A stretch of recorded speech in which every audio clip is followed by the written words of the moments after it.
좌우에 계신 분들과 이렇게 인사할까요? 당신과 함께하니 참 행복합니다. 또 당신이라 하죠. 우리 직분을 넣어서 우리 장로님, 집사님, 권사님 다시 한번 시작. 여러분과 함께해서 참 행복합니다. 행복한 성도들 되시기를 바랍니다. 우리가 하나님의 이름에 대해서 오후 시간에 계속 나누고 있죠. 첫 번째 어떤 이름을 배웠습니까? 다시 큰 소리로. 엘로힘 하나님. 엘로힘이 하나님. 엘로힘이 하나님 어떤 하나님이시라고 했습니까? 처음부터 다시 해야 되겠네요. 창조주 하나님. 창조주 하나님. 창조주 하나님에서 배웠고요. 두 번째로는요. 강사가 좀 시원찮아서 이게 그런가. 여호와 하나님 배웠죠. 여호와 하나님. 여호와 하나님 어떤 분이십니까? 스스로 존재하신 하나님, 자존하신 하나님 에서 배웠는데 오늘은 어떤 이름이죠? 엘샤다이. 참고로 여호와의 그 이스라엘 백성들이 여호와라는 단어를 차마 입에 이렇게 부를 수가 없기 때문에 그래서 어떤 이름을 사용했다고 했어요? 지난번에 우리 한창수 목사 이랬던데 아도나이 그죠? 주인 되신 하나님. 그 아도나이와 여호와 하나님은 그러니까 같은 맥락에서 보시면 될 것 같습니다. 그래서 엘샤다이 하나님 나누는데 하나님은 이 하나님의 백성들에게 자기 자신을 알리시기를 너무도 기뻐하시는 분이십니다. 당신은 막 알려주고 싶어요. 이것을 뭐라고 얘기하느냐 하면 신학적으로 하나님의 자기 계시라고 얘기합니다. 하나님의 자기 계시. 하나님께서 친히 당신을 우리에게 알려주시지 않으면 우리는 알 길이 없습니다. 하나님 어떤 분이신지. 하나님은 우리와 관계하기를 원하시니까 생명의 관계를 우리와 함께하기를 원하시기 때문에 하나님이 친절하게 당신이 어떤 분이신지를 우리에게 알려주시는 거예요. 이것을 하나님의 자기 계시라고 하는데 그 하나님이 어떠한 분이신지가 이름을 통해서 우리에게 하나님께서 알려주고 있으시다라는 겁니다. 굉장히 많습니다. 이 하나님 이름에 대해서. 하나님 이름이 굉장히 많다는 것은 하나님의 하나님 되심에 대해서 우리의 인간의 지성으로 도저히 다 담을 수 없다라는 것이죠. 그래서 그 중에 부분적으로 대표적인 이름들을 우리가 함께 말씀을 통해 이제 알아가고자 하는 것이죠. 본문 1절에 보니까 하나님께서 아브라함에게 하나님 자신을 소개하시는데 어떤 하나님이라 소개합니까? 전능한 하나님, 그죠? 전능한 하나님. 우리 하나님은 전능하신 하나님이신 줄 믿습니다. 아멘이십니까? 전능하다는 게 뭡니까? 능치 못할 일이 없다는 거예요. 하나님에게는 불가능이 없으시다는 뜻이죠. 이 전능하신 하나님을 히브리어로 뭐라고요? 엘샤다이 하나님이라고 부릅니다. 그러면 엘샤다이 뜻이 뭐냐? 어떤 뜻을 담고 있느냐? 우선 첫 번째로는 충분하다는 거예요. 충분하다, 모든 것을 충족해 준다, 이런 것입니다. 그러니까 하나님의 능력은 모자람이 없다라는 거예요. 믿으십니까? 하나님의 능력은 충분한 능력이라는 거예요. 넘치는 능력이에요. 이것은 곧 하나님의 이름에 합당하게 모든 것이 충족되는, 하나님을 통해서 모든 것이 충족되는 그 능력. 그래서 하나님께서 천지를 창조하셨을 때, 하늘과 땅을 창조하셨을 때 하나님이 보시기에 심히 좋았다. 토브메오도 심히 좋았다라고 하죠. 심히 좋았다. 그러니까 이게 심히 좋았다는 뜻이 뭐냐면 모자람이 없다라는 거예요. 하나님의 능력은 결코 지어놓고 아시다. 우리는 그림을 그리든지 작품을 만들어 놔서 좀 아쉽죠. 손을 대고 싶죠. 조금 이 부분도 좀 부족하다 이런 걸 느끼는데 어떤 일을 하더라도 뭔가 모자람이 있어요. 항상 모자람이 있고 부족함이 있어요. 그런데 하나님은 그렇지 않다는 거예요. 하나님은 하나님이 하시는 것이 다 충분하다. 하나님이 토브메어도 보시기에 좋았다. 하나님의 보시기에 흡족한 상태. 성경에 이 토브라는 게 선이라는 뜻이거든. 선이라는 뜻인데, 그러니까 선이 뭐냐? 선이라는 것은 인간의 기준에서 착함을 말한 게 아니라 하나님의 기준에서 착한 선한 것. 이게 가장 하나님 보시기에 좋은 것이라는 것이죠. 충분하다는 거예요. 하나님의 능력은 완전한 능력입니다. 완벽한 능력, 인간의 모든 한계를 뛰어넘는 탁월한 능력의 하나님, 이 하나님이 바로 엘샤다이 하나님이시라는 거죠. 두 번째 볼 수 있는 게 이 샤다이라는 뜻이 재미난 뜻입니다. 샤다이라는 뜻이 히브리어로 샤다이라는 뜻이 직역하면 어머니의 젖가슴이라는 뜻이에요. 어머니의 젖가슴. 이 엘샤다이는 엘과 샤다이라는 단어의 결합이겠죠. 엘은 하나님, 엘 자체만으로 하나님 이름이 되는 거예요.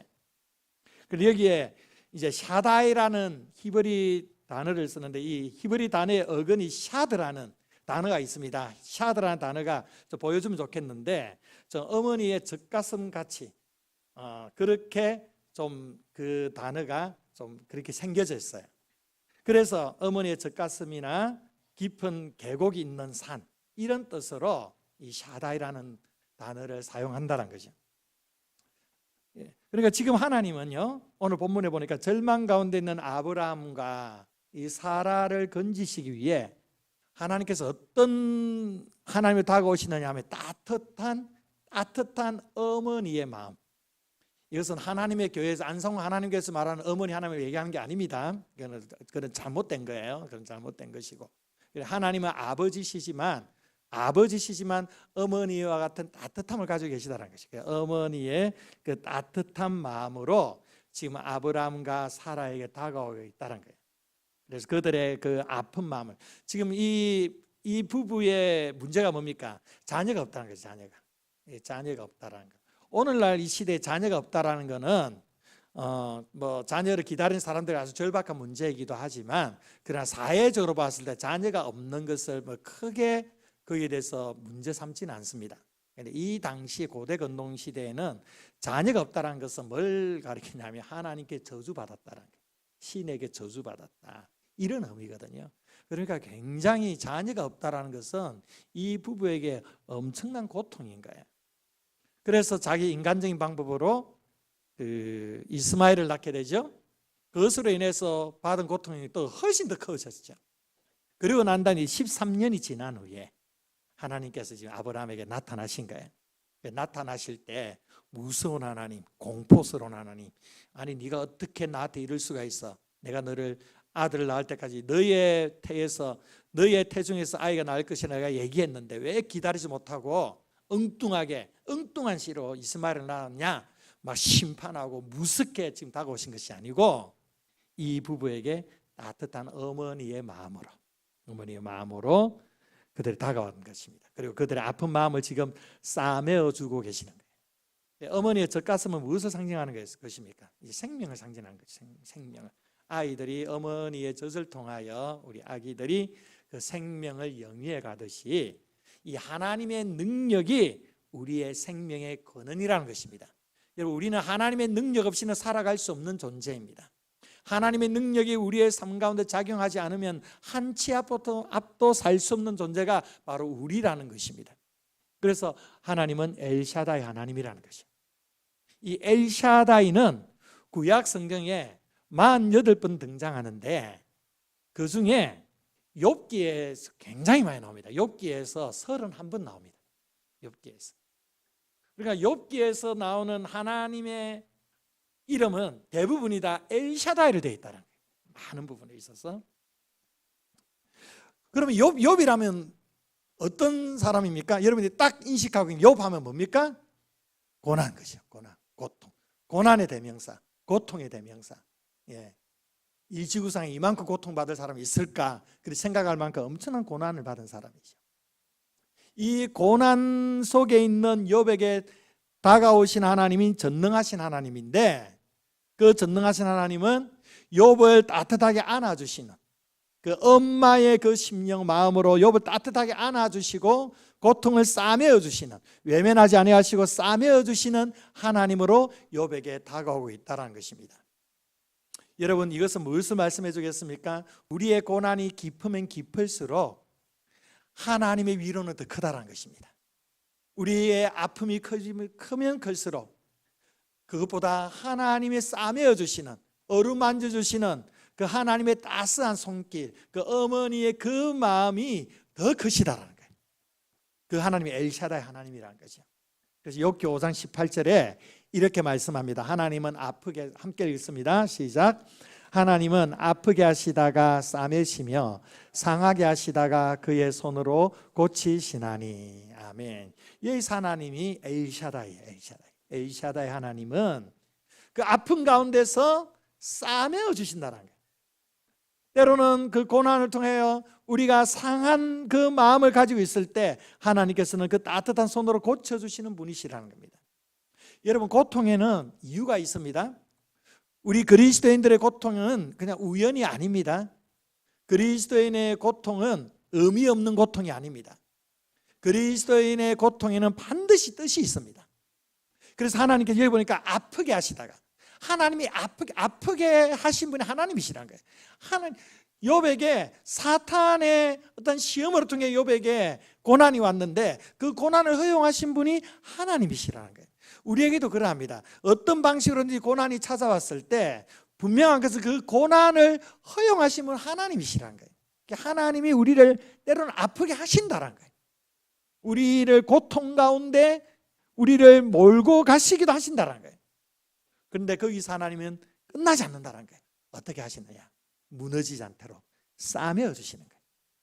상하게 하시다가도 하나님께서 하나님의 손으로 치유해 주시는 거예요. 더 강건하게, 더 성숙하도록 만들어 가시는 거예요. 그래서 하나님께서 우리에게 고통을 주시는 이유가 있습니다. 왜 우리에게 고통을 주시느냐? 신명기 8장 3절 말씀해 보시면 이렇게 기록합니다. 우리 함께 읽습니다. 시작.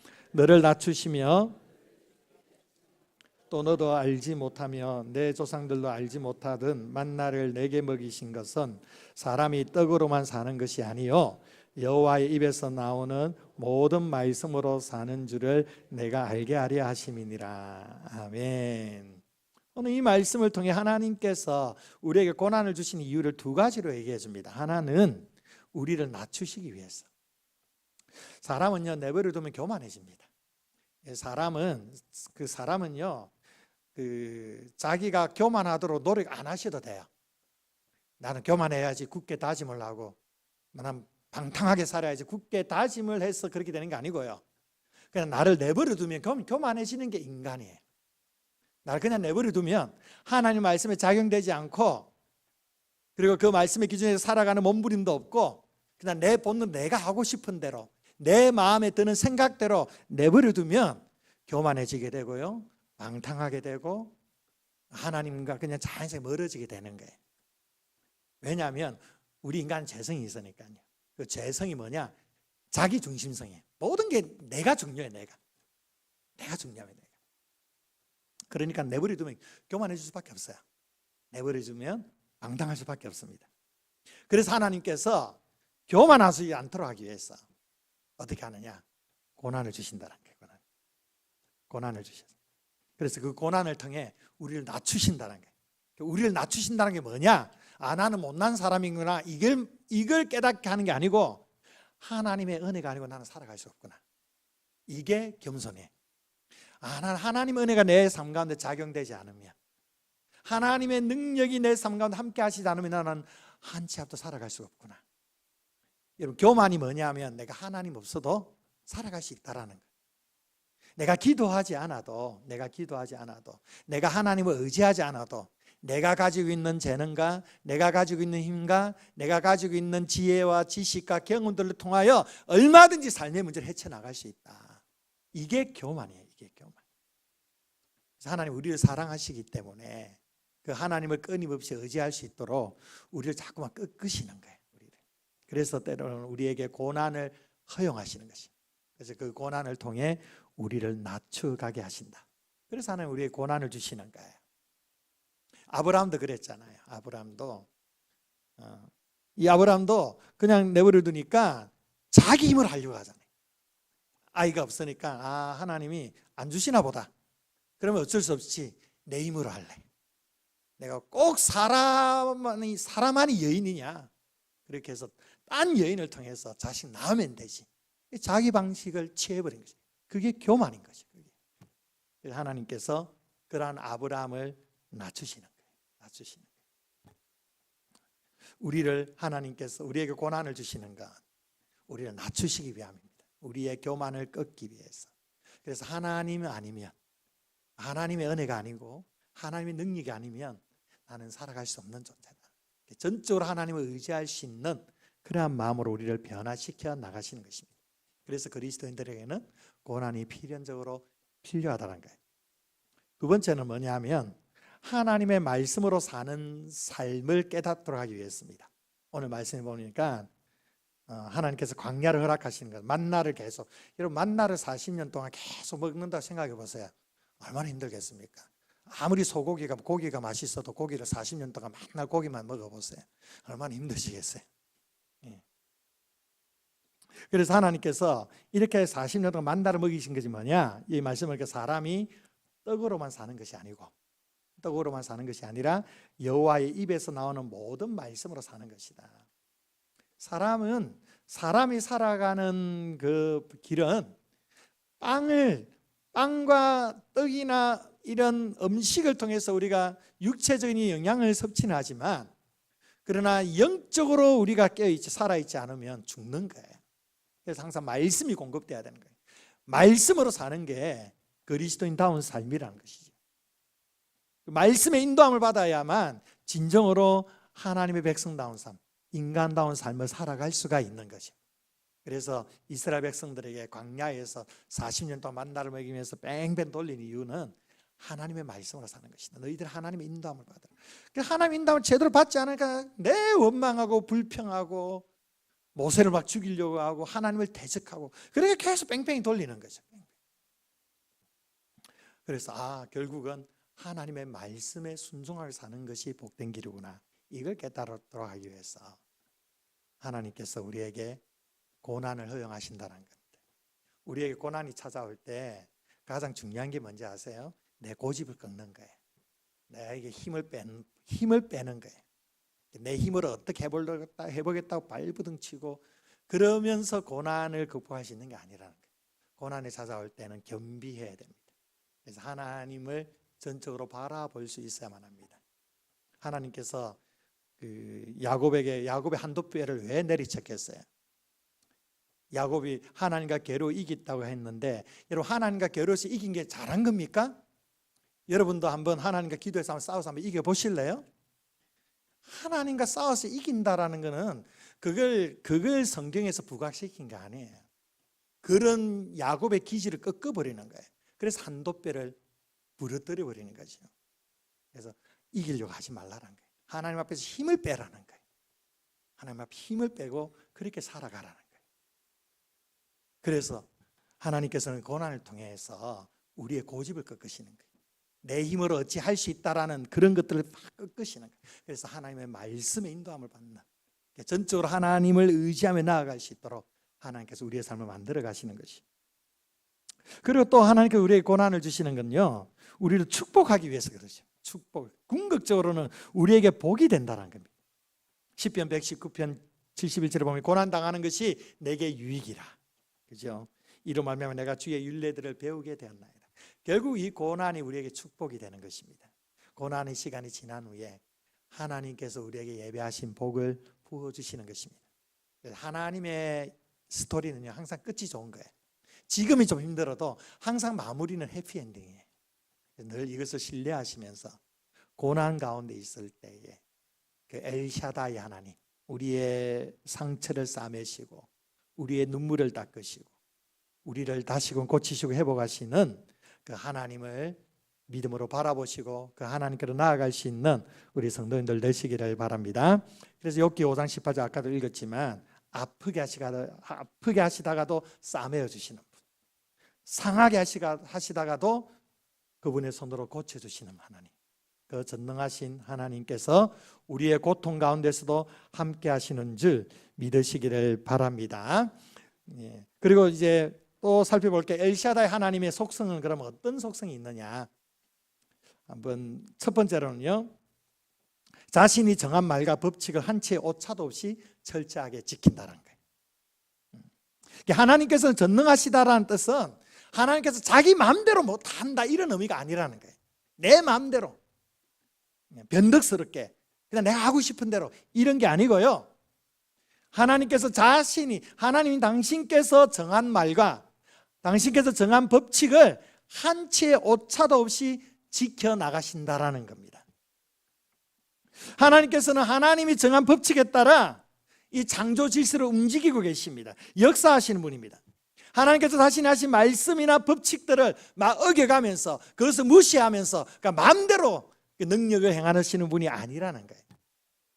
여러분 생각해 보십시오. 사단이 예수님에게 성전에서 뛰어내리라 시험을 했습니다. 성전에서 뛰어내리면 어떻게 될까요?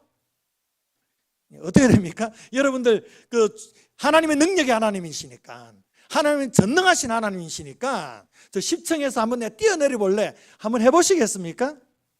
아니에요. 성전에서 뛰어내리면 죽든지, 높은 곳이면 죽든지 뭐가 부러지든지 고통이 오는 거예요. 높은 데서 뛰어내리면 그냥 죽는 거예요. 높은 데서 뛰어내리면. 이게 일반 법칙이에요. 하나님이 정하신 법칙이에요. 하나님이 정하신 법칙. 그래서 하나님은 하나님의 정한 법칙에 따라 우리를 인도하시는 거예요.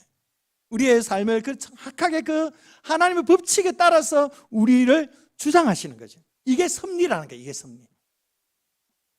높은 데서 뛰어내리는데 왜 하나님 안 구해주셨습니까?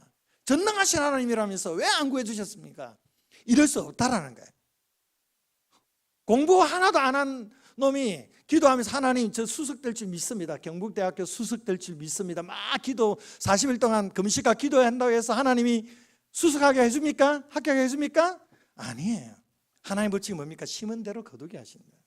하나님을 의지하면서 열심히 공부하고 열심히 땀을 흘리고 수고할 때 그게 하나님의 법칙이에요. 오늘 본문에 하나님께서 나는 전능한 하나님이라 말씀하시면서 아브라함과 언약을 맺습니다. 언약을 맺으면 어떻게 해야 됩니까? 언약을 맺으면 지켜야 되는 거예요. 지켜야 되는 거예요. 근데 본래 하나님은 굳이 아브라함과 이 인간과 언약을 맺을 필요가 있습니까? 없습니까? 맺을 필요가 없어요. 맺을 필요가 없어요. 뭐 하나님이신데 마음대로 하시면 되잖아요. 그런데 왜 인간과 언약을 맺습니까?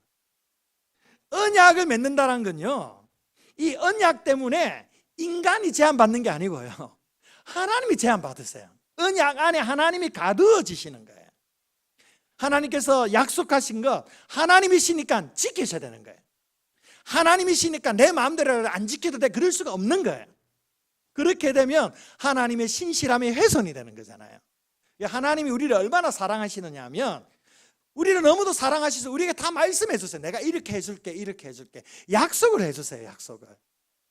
그리고 이 약속을 내가 반드시 지킬 거야. 하나님이 스스로 언약 안에 가두어지신 거예요. 하나님. 그리고 그것을 정확하게 지켜주시는 것 또한 전능한 하나님이라는 거예요. 그래서 우리 삶 가운데 초자연적 기적이 일어나지 않는 것 또한 하나님이 전능하심이에요. 어떤 우리에서 내가 생각하는, 내가 기대하는 방식대로 뭔가 이루어지지 않는다고 해서 하나님의 전능이 훼손되는 게 아니에요. 하나님은 그 우주의 법칙대로 우리를 움직이고 가시는 거예요. 그리고 그 가운데서 우리의 삶이 훼손되지 않도록 지키시고 인도하시고 보호하시는 거죠. 하나님은 변치 아니하시는 하나님이십니다. 약속을 신실하게 지키시는 하나님이십니다. 그 하나님께서 정해신 그 법칙에 따라 우리의 삶을 운영하시고 또 우리 또 지상과 이 지구와 이 온 우주를 운영하고 계시다라는 거예요. 그러니까 전능하다라는 것은 자기 마음대로 뭐든지 할 수 있다라는 그런 의미를 넘어서서 당신이 정한 뜻은 한치의 오차도 없이 그대로 이루어 가신다라는 뜻입니다. 그래서 하나님의 역사는요, 때로는 우리가 예측 가능할 수가 있어요. 어떻게? 말씀을 통해 볼 수가 있는 거예요. 말씀을. 우리가 고난 가운데 있을 때 불안해하지 않을 이유가 있어요. 왜? 하나님은 말씀 가운데 이 고난 가운데 있는 우리를 건져주실 것을 약속하셨기 때문에, 반드시 이 고난이 우리에게 축복이 되리라 말씀하셨기 때문에 우리는 그 고난 가운데서 두려워하지 않을 이유가 바로 여기에 있는 거예요. 언약하신 대로 지켜주시는 하나님, 바로 이 하나님이 우리의 하나님이시라는 겁니다. 두 번째로는 새로운 창조의 역사를 만드시는 분이라는 겁니다. 하나님께서는요, 이렇게 자연 법칙에 따라 움직이시는 분이시지만 때로는 자연 법칙을 초월해서 초자연적으로 역사를 하십니까? 안 하십니까? 그 역사를 하시죠. 역사를 하시죠. 하나님께서 홍해 앞에 그 놓여 있는 이스라엘 백성들을, 그 뒤에는 애굽의 군사들이 막 추격하고 오는 그 절체절명의 순간에 하나님께서 어떻게 하십니까? 홍해를 가르십니다. 홍해를 초자연적 능력을 베풀어 주십니다. 하나님 그렇다고 매번 홍해 가르십니까? 매번 하나님이 심심하실 때마다 오늘 좀 심심하네, 홍해 좀 갈라야지 이래 하십니까? 아니에요. 초자연적인 역사는 보편적으로 자주 일어나는 역사가 아니에요. 하나님의 영광을 위해서, 때로는 우리의 삶의 절박한 그 문제에 반응하시기 위해서 초자연적인 방식으로 역사하시기도 하신다는 거예요. 새로운 창조 역사를 만드시는 거죠. 사라가 그러지 않습니까? 사라는 자식을 낳을 수 있는 여자가 아닙니다. 99세가 되어서 이런 사라를 불러서 언약을 맺으시고 자녀를 허락하시죠. 이것을 통하여 언약을 성취해 가십니다. 자녀를 생산할 수 있는 그 시기에 하나님께서 태문을 열어주신 것이 아니고, 자녀를 생산할 수 없는 그 상황에 하나님의 언약을 분명히 지켜주신다는 걸 말씀해 주시기 위해, 그것을 확신케 하시기 위해서 이 사라의 태를 열어주신 겁니다. 이게 새로운 창조의 역사예요. 이 새 창조 역사를 가장 잘 드러내주는 사건이 바로 예수 그리스도의 십자가 사건이죠. 인간은 죄로 말미암아 죽어야 돼. 아니 이미 죽어진 존재라고 얘기하면 이게 하나님의 법칙이에요. 죄 지었으면 죽는 거죠. 그러나 하나님께서 어떻게 하십니까? 예수 그리스도의 십자가를 통하여 죽은 우리를 살려주셨다는 것입니다. 하나님 자신이 죽으시고 부활하시고 그리고 초자연적인 그 역사를 통하여 우리를 살려주신 것입니다. 이것이 바로 새 창조의 사건, 초자연적으로 일하시는 하나님, 바로 이 하나님이 엘샤다이 하나님이라는 것입니다. 엘샤다이 하나님은 우리를 새롭게 하시는 하나님이십니다. 허물과 죄로 이미 죽었던 우리를 새롭게 살려주신 새 창조의 하나님이십니다. 이 하나님께서 우리의 삶 가운데 놀라운 능력으로 함께 하셔서 우리를 가장 선한 길로 인도하시는 분이시라는 사실을 기억하시기를 바랍니다. 마지막으로, 그렇다면 전능하신 하나님께서, 그 엘샤다이 하나님께서 우리에게 요구하시는 것이 무엇일까요? 이 엘샤다이 하나님이 아브라함에게 나타나서 요구하시고 있습니다. 그 요구는 하나밖에 없습니다. 우리 다시 1절을 한번 읽어볼까요? 1절 말씀, 1절 함께 읽어봅니다. 시작. 아브라함이 99세 때에 여호와께서 아브라함에게 나타나서 그에게 이르시되 나는 전능한 하나님이라 너는 내 앞에서 행하여 완전하라. 아멘. 너는 내 앞에서 어떻게 하라고요? 행하여 완전하라. 사실 아브라함은 하나님의 약속과 그 부르심을 받고 갈대아 우르를 떠나서 75세 때에 가나안 땅을 향해 왔습니다. 그 이후에 창세기 15장에서 하나님 한 번 더 나타나셔서 하늘의 별과 같이 바닷가의 모래알과 같이 많은 자손을 약속하셨습니다. 그런데 100살이 가까운 이 시점에도 아직도 그에게 직계 자손이 없었습니다. 아브라함은 자포자기한 상태, 믿음이 흔들리는 그런 상태에서 하나님이 엘샤다이로 나타난 것입니다. 그러면서 너는 내 앞에서 더 이상 인간적인 방식 쓰지 말고 내 앞에서 행해야 된다. 나를 보고 의식하고 그렇게 살아야 된다. 그러면서 완전하라고 말씀합니다. 완전하라. 여기서 완전하라는 표현은 흠없이 살라라는 뜻입니다. 하나님 앞에 흠이 되지 않도록 그렇게 살아라 말씀합니다. 현대어 성경을 보면 이렇게 되어 있습니다. 너는 언제나 내 앞에서 살아가도록 하여라. 내가 항상 너를 바라보고 있다고 생각하며 살도록 하여라. 무엇이 올바른 것인지를 생각하며 살아라. 그리고 바른 길만 걷도록 하여라. 참 의미가 더 가까이 다가오지 않습니까? 같이 한번 읽어볼까요? 자, 시작. 너는 언제나 내 앞에서 살아가도록 하여라. 내가 항상 너를 바라보고 있다고 생각하며 살도록 하여라. 무엇이 올바른 것인지를 생각하며 살아라. 그리고 바른 길만 걷도록 하여라. 아멘. 자, 어둠 속에서도 인생이 내 뜻대로 안 된다고 좌절할 수밖에 없는 그 환경 가운데서도 여전히 살아계신 하나님을 의식하면서 참고 견디며 나아갈 때 하나님의 약속은 반드시 성취된다라는 걸 기억하시길 바랍니다. 그래서 아브라함이 하나님 앞에 해야 될 본분, 우리가 하나님 앞에 해야 될 본분은 하나님 앞에서 완전하게 행해야 된다는 것입니다. 여기서 완전하라는 명령은 온전한 인내를 말하는 거예요. 하나님 앞에 인내하는 믿음. 이러한 인내를 통하여 인생의 연단이 있게 됩니다. 그 인생의 연단을 통해 마침내 우리 안에 인내하는 그 믿음이 생겨지게 되고요. 그 인내하는 그 믿음을 통해 하나님의 믿음의 사람으로 성숙하게 되는 것이죠. 아브라함이 믿음의 조상이 된 것은 바로 이러한 지난한 인내의 과정, 연단의 과정을 통하여 비로소 아브라함이 믿음의 조상이 된 것입니다. 하나님께서 우리에게도 이러한 믿음을 요구하신다는 겁니다. 사랑하는 성도 여러분, 위기의 순간마다 신실하신 하나님을 바라보시기를 바랍니다. 우리가 생각하는 방식대로 어떤 기적의 역사, 초자연적 역사가 일어나지 않는다 할지라도 하나님은 신실하심으로 우리 가운데 함께 하시고 반드시 건져주신다라는 그 믿음을 가지고 하나님을 바라보시기를 바랍니다. 이 하나님은 전능의 하나님이십니다. 우리의 삶 가운데 일하시는 그 하나님, 그 능력의 하나님을 믿음으로 바라보며 또한 기대하시기를 바랍니다.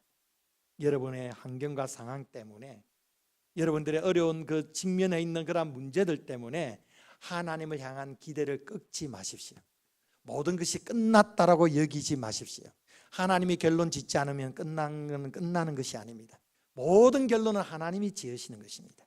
그래서 하나님께서 일하실 일들을 기대하시면서 여러분 하나님 앞에 나와 인생의 승부를 거시기를 바랍니다. 그래야 할 때 엘샤다이 하나님, 전능의 하나님께서 여러분의 삶 가운데 반드시 승리케 하여 주시리라 믿습니다. 이 믿음을 가지고 엘샤다이 하나님을 날마다 찬양하고 고백하며 그렇게 살아가시는 우리 귀한 성도들 되시기를 주의 이름으로 축원드립니다. 기도하겠습니다. 좋으신 하나님, 오늘 우리에게 말씀하여 주심에 감사드립니다.